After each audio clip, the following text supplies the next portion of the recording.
I just think I'm getting a bit frustrated by the fact that Irish teams seem to be surprised that the way the game is going repeatedly. That Johnny Sexton's spoken a couple of times about how with our GAA background, Ireland should be quite good at the high ball game, and we're not seeing any signs of that at all at the moment. Munster's back three were cleaned out in the air. It was Bath retained. It was again Abraham's Daly.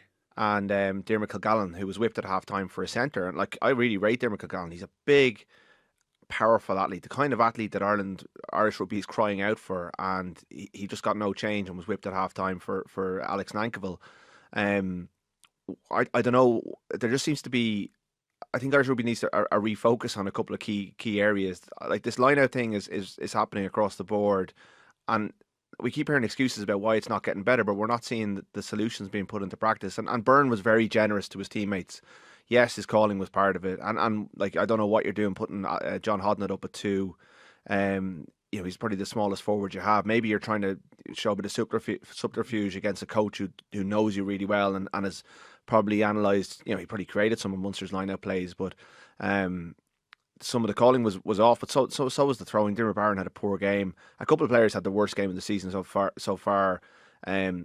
Against the team you don't want to be playing. You need everything to go right for you away to Bath. I think they're contenders. They're a test match team. It felt like a test match performance, but Munster didn't feel like they were playing test match rugby. And yes, they were missing their Springbok lock and their test match out half.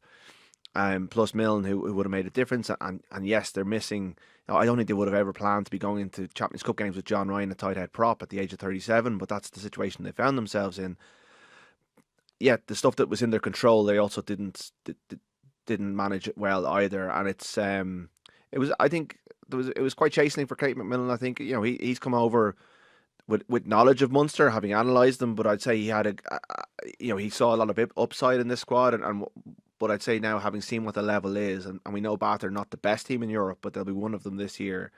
If they get a Bordeaux, if they get a Toulouse, Toulon weren't as good as I was expecting them to be. They're still majorly in the pack, and they haven't come on as much as their first 5 games suggested. And it was their biggest defeat in Europe for 29 years, and that you can't get away from that, and you can't brush it under the carpet. It's a tough day at the office for them, and it puts them back in another points race. And then the game Mads was at yesterday, Edinburgh go and beat Toulon, that's a disaster for Munster, because that's because you expect Toulon to win their home games, and puts pressure on Toulon against them after Christmas, and suddenly it's a very, very difficult pool. So it's a bad weekend at the office for them, not insurmountable by any means, and they can get better. And Bath are a really good team. There's no shame in losing to them. Yeah, but I thought Bath looked like better prepared for the battle that was there than Munster were. And maybe I take Ian's point that their natural game is more appropriate for those conditions, and therefore it's a more straightforward kind of a night for them.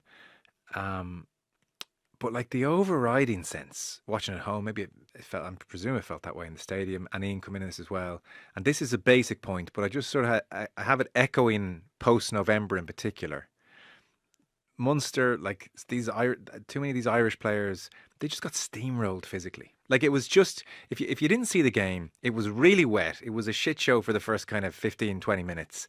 And one team just muscled the other team into submission. And you can dress up different things and tactics, but fundamentally, they looked on a different level physically to Munster. It feels like 2019 and 2020 all over again. And Ireland thought their way out of that. And that's what, maybe it's a straw I'm clutching at, but Ireland have been, and Irish teams, this feels like a lull. I've been writing about this today, that Ireland is that Irish rugby has had a bad 2025, and what happens next is very, very important. And the game is currently rewarding athletic prowess more than nearly anything else. And Ireland is looking like the athletic profile is really struggling. Like Dogbo was the one player who physically looked like he could mix it, and you put him in the same 23 as Jean Klein, and that gives you something. You bring Brian Gleeson back, that helps. You put Lee Barron in from the start, perhaps that helps. They're signing a South African hooker for next season from the Scarlets. That gives them some power in that front row. It beefs up their tight 5. But absolutely, Connacht started really well, and they blew the Ospreys away for 21 minutes. But the abiding memory of that game for me will be them going through around 20 phases in terrible conditions. Their handling was brilliant, but they never punched it. 14 in the front line from the Ospreys, a Welsh team down in their luck, not a fearsome opponent, and Connacht couldn't punch through the middle of them. They kept trying to go around them, didn't work. at the moment, and Leinster are the one team who are able to do this, and Ulster were very good against a very young Racing team on Friday, but uh, Irish players are struggling physically against this profile of team. The South Africans, the English, the French, who've all got their house in order right now, and all the alignment that Ireland have is not getting them as far as it used to, and the game seems to have shifted away from them. You watch Joe McCarthy for Leinster, he's suddenly the most important player in Irish rugby because he gets them over the gain line. And there's a few others, but there's not many of them, and they need to get those players into the team. I spoke about it after November. It needs to be a priority on athletes, but the athletes need to be able to do the basics of lineouts, catch balls, all that sort of stuff as well. Yeah. It's slightly worrying, but it's fixable. It's, you know, you double down on the high game. You become the best team at that. You double down on the lineout. Why is Ireland not the best team in the world at lineout? That's a lot of that's technical. I know being 6'10" helps. Things like that there needs to be a refocus on all this stuff, because at the moment it's getting away from Irish teams. Yeah. Ian?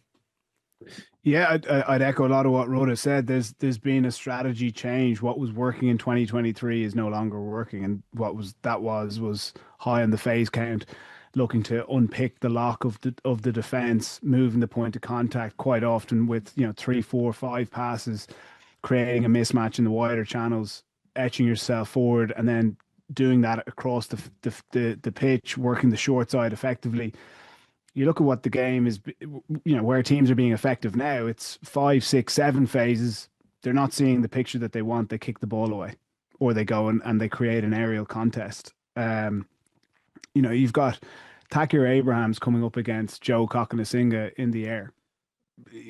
Like, Joe is 6'5", maybe 6'4" anyway.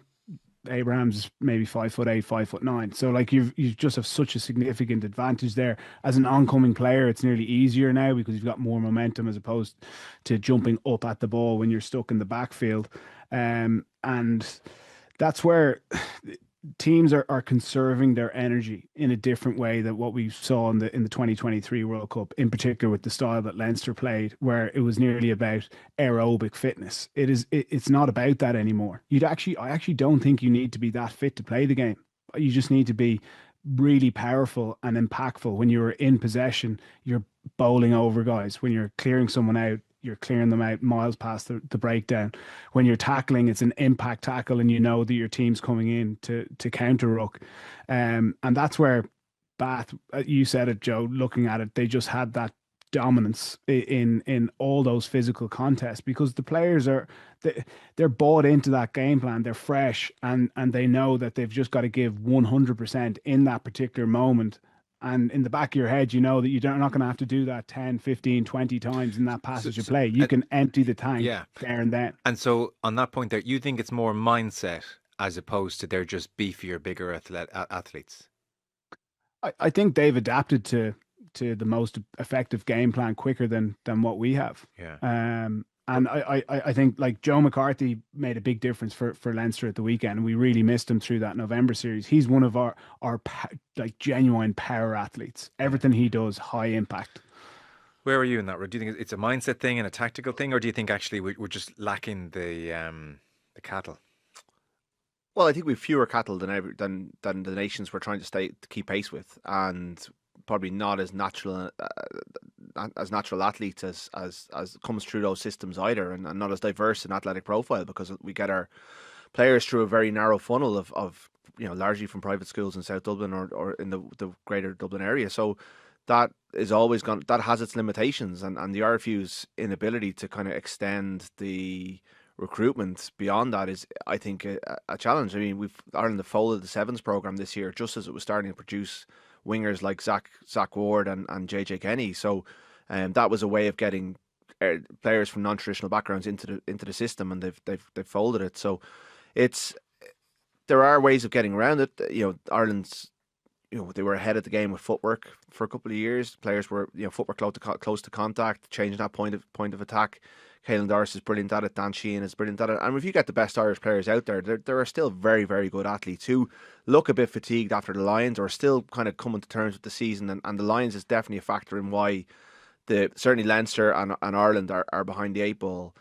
I do think maybe there is some merit in going back to some of the stuff that Ireland did in and around 22 and 23 and have gone away from attacking the short side, those short passes around the ruck, the way they were able to play through teams. They haven't played through teams in a long time. It's almost like they evolved beyond that.